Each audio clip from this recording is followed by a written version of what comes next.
दोस्तों आज की इस वीडियो में बात करेंगे बोन मील के बारे में। बोन मील क्या है, बोन मील के इस्तेमाल करने के फ़ायदे क्या क्या हैं। अगर आप बोन मील यूज़ नहीं करना चाहते हैं तो बोन मील के और क्या ऑप्शंस मार्केट में अवेलेबल हैं और कैसे आप घर पे ही इसका घरेलू सब्स्टिट्यूट यानी होममेड सब्स्टिट्यूट या ऑप्शन बना के तैयार कर सकते हैं जिसको आप बोन मील की जगह पे इस्तेमाल कर सकते हैं, उसके बारे में डिटेल जानकारी आपके साथ शेयर करूंगी। और जो बोन मील का घरेलू ऑप्शन मैं आपको बताऊंगी वो बोन मील का एक वेजिटेरियन यानी शाकाहारी ऑप्शन होगा और उस घरेलू सब्स्टिट्यूट में फॉस्फोरस और कैल्शियम के साथ साथ उसमें और भी कई तरह के पोषक तत्व मौजूद होंगे। तो जो घरेलू ऑप्शन आपका बन के रेडी होगा वो बोन मील से कई गुना ज़्यादा ताकतवर होगा और ऑनलाइन मिलने वाले महंगे बोन मील से एक सस्ता और एक बेहतर ऑप्शन होगा। तो सबसे पहले बात करते हैं कि बोन मील होता क्या है, इसके इस्तेमाल करने के फ़ायदे क्या क्या हैं और इसको कब और कितनी मात्रा में इस्तेमाल करना चाहिए। बोन मील एक नॉन वेजिटेरियन प्रोडक्ट है जो कि जानवरों के हड्डियों का चूरा होता है और ये आपको मार्केट में दो तरीके से मिलता है, एक स्टीम्ड बोन मील और एक non steamed bone meal. Steamed bone meal जो होता है वो हड्डियों को उबाल के फिर उसका जो पाउडर बनाया जाता है वो स्टीम्ड फॉर्म में आपको मिलता है, जो सामने आप देख रहे हो ये स्टीम्ड बोन मील है। और जो नॉन स्टीम्ड यानी जो नॉर्मल वाले बोन मील्स होते हैं वो आपको इस तरह से फाइन पाउडर फॉर्म में नहीं मिलेंगे। वो जो है थोड़ा उनको रफली चूरा जाता है और फिर सुखा के और उसको उसकी पैकेजिंग करके उसको सेल कर दिया जाता है। हड्डियों का चूरा होने की वजह से बोन मील में जो है फॉस्फोरस और कैल्शियम की मात्रा अच्छी होती है और फॉस्फोरस और कैल्शियम जो है वो दो बहुत ही इम्पॉर्टेंट पोषक तत्व हैं जो कि आपकी प्लांट की ग्रोथ के लिए ज़रूरी होते हैं।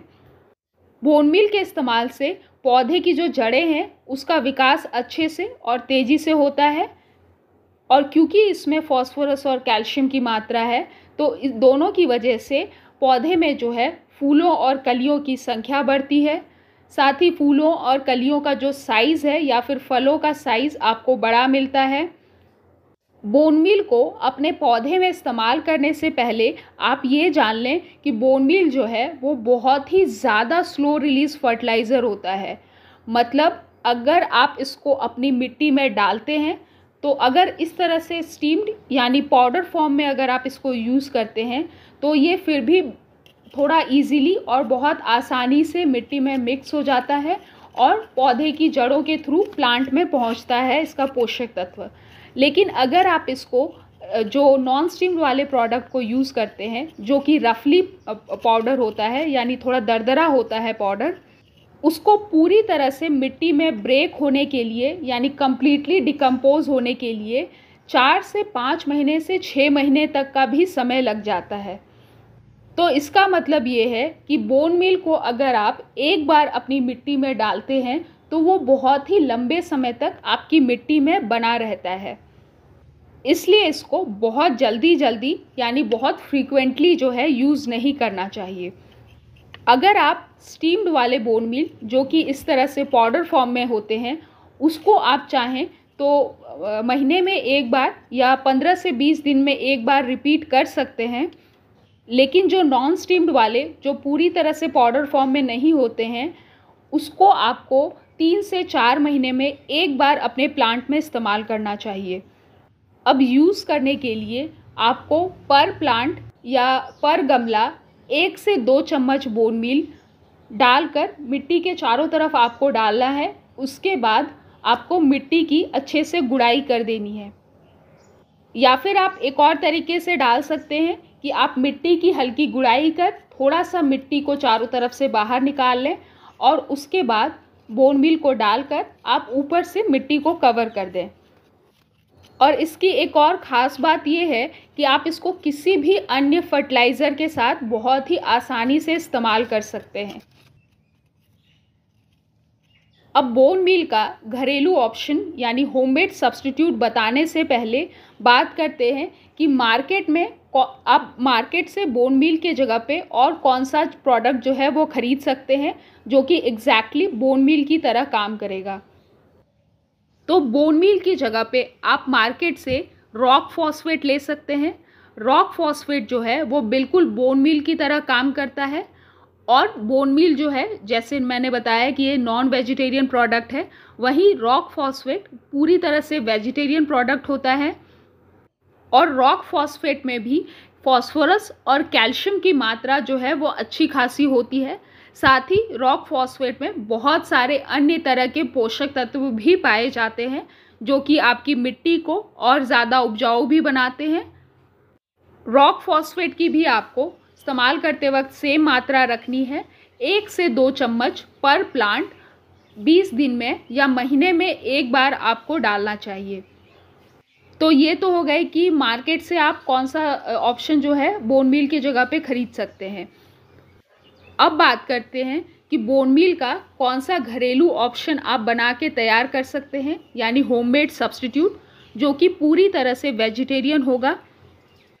यानी आप उसको बहुत ही आसानी से घर पे यानी किचन में रखे सामान से ही बना के तैयार कर सकते हैं, जो कि बोन मील से और भी ज़्यादा बेहतर ऑप्शन होगा आपके प्लांट के लिए भी और आपकी मिट्टी के लिए भी, क्योंकि ये जो घरेलू ऑप्शन होगा वो ना केवल आपके पौधे के विकास के लिए अच्छा होगा, बल्कि ये आपकी मिट्टी को भी और ज़्यादा उपजाऊ बनाएगा।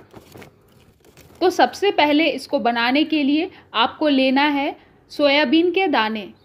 सोयाबीन के जो दाने होते हैं उसमें फॉस्फोरस और कैल्शियम, जो कि 2 पोषक तत्व आपका बोन मील में पाया जाता है, उसके साथ साथ इसमें नाइट्रोजन, कार्बन, मैग्नीशियम, पोटेशियम और बहुत सारे सूक्ष्म पोषक तत्वों के साथ साथ इसमें प्रोटीन की मात्रा जो है वो बहुत अच्छी होती है। और प्रोटीन जब मिट्टी में मिलता है तो वो एमिनो एसिड में कन्वर्ट हो जाता है, जिससे पौधे की जो ग्रोथ है वो और भी ज़्यादा अच्छी होती है। तो इस मिक्सचर को बनाने के लिए जो सोयाबीन की मात्रा आपको लेनी है वो है 100 ग्राम। और नेक्स्ट चीज़ जो इसमें आपको मिलाना है वो है तिल, यानी कि जो सेसमे सीड्स होते हैं उसको लेना है।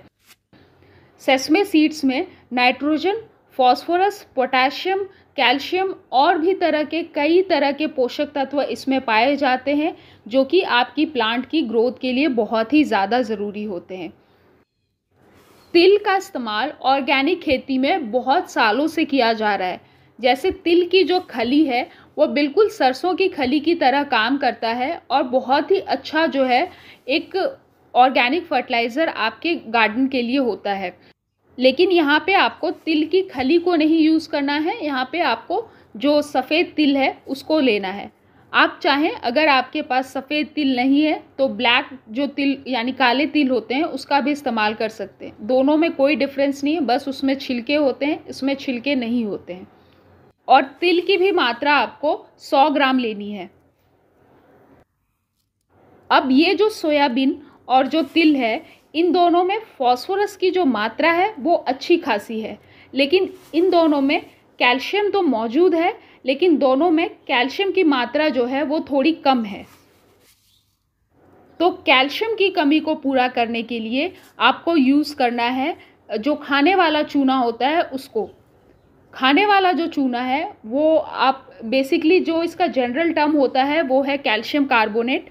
आपको ये ऑक्साइड फॉर्म या फिर हाइड्रो ऑक्साइड फॉर्म, यानी कैल्शियम ऑक्साइड या कैल्शियम हाइड्रो ऑक्साइड, दोनों ही तरीके में मार्केट में मिल जाएगा। इसको कितनी मात्रा में यूज़ करना है उसको मैं आगे बताऊंगी, क्योंकि अगर आप इसको ज़्यादा ऊपर नीचे दे देंगे तो ये फ़ायदे के बदले आपके पौधे में नुकसान करेगा। तो मिक्सचर को बनाने के लिए सबसे पहले आपको जो 100 ग्राम सोयाबीन के दाने हैं और जो 100 ग्राम तिल के दाने हैं उसको आपको मिक्सी में अच्छे से पीस लेना है। पूरा फाइन पाउडर एकदम बना लेना है। जितना फाइन पाउडर आप इसको बनाएंगे उतने अच्छे से ये आपके मिट्टी में और उतनी जल्दी ये मिट्टी में मिक्स होके डिकम्पोज हो जाएगा। तो आप देख सकते हैं ये कितने अच्छे से जो है फाइन पाउडर बन के रेडी हो गया है। आप देख सकते हैं 100 ग्राम तिल और 100 ग्राम सोयाबीन के दाने से कितना अच्छा खासा जो मिक्सचर है वो बन के रेडी हो गया है। अब ये जो मिक्सचर है ये 30 से 40 गमले के लिए काफ़ी है। अब इसमें कैल्शियम की मात्रा जो कम है उसकी भरपाई करने के लिए जो चूने को आपको यूज़ करना है वो 30 से 40 गमलों के लिए लगभग 2 टेबलस्पून आपको यूज़ करना है।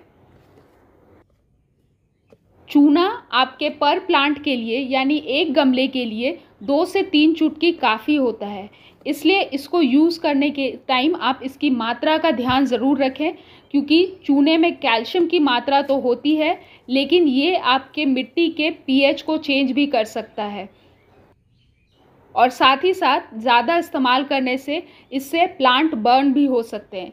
इसलिए अगर आपको कन्फ्यूज़न है तो आप इस मिक्सचर में चूना को ना मिक्स करके इस मिक्सचर के साथ पर प्लांट आप अलग से 2 से 3 चुटकी चूना को डाल सकते हैं। तो दोस्तों बहुत ही सस्ता एक बोन मील का ऑप्शन जिसको आप घर पे बना के तैयार कर सकते हैं। सोयाबीन आपको 90 से 100 रुपये केजी मिलता है, तो 100 ग्राम सोयाबीन के 10 से 15 रुपये आपको पड़ेंगे और तिल का आपको 20 से 30 रुपये का आएगा आपका तिल, और चूना तो आप कहीं से फ्री में भी जुगाड़ कर सकते हैं। और ना ही केवल ये बोन मील का सस्ता ऑप्शन है बल्कि ये बोन मील से ज़्यादा बेहतर ऑप्शन भी है, क्योंकि इसमें बोन मील से कई ज़्यादा मात्रा में पोषक तत्व मौजूद हैं और ना ही केवल ये आपके प्लांट के लिए अच्छा है बल्कि आपके प्लांट की मिट्टी के लिए भी बहुत अच्छा है। और इसको यूज़ करने के लिए सेम आपको बोन मील की तरह 1 से 2 चम्मच पर प्लांट मिट्टी में डालकर आपको मिट्टी की अच्छे से गुड़ाई कर देनी है। इस्तेमाल करने से पहले मिट्टी को हल्का सूखने दें, उसके बाद इसको मिक्स कर पानी दे सकते हैं और उसके बाद दोबारा पानी आपको तभी देना है जब ऊपर की मिट्टी फिर से हल्की सूख जाए। मात्र 2 से 3 दिन में ये पूरी तरह से डिकम्पोज हो जाता है अगर आप इसको अच्छी तरह से मिट्टी में मिक्स करेंगे तो। और एक और तरीका है इसको इस्तेमाल करने का, अगर आपकी मिट्टी गीली है या फिर आपके गार्डन में बहुत ज़्यादा चींटियों की प्रॉब्लम है तो आप इस तरह से मिट्टी में हल्का गड्ढा बना लें, 1 से 2 इंच गहरा गड्ढा बनाकर उसमें आप 1 से 2 चम्मच ये जो सब्स्टिट्यूट घर में तैयार किया आपने उसको डालकर ऊपर से आप कोई सा भी कंपोस्ट जैसे वर्मी कंपोस्ट या फिर गोबर की खाद उसको आप ऊपर से ढक दें और जो मिट्टी आपने निकाली है उसको भी अच्छे से कवर कर दें।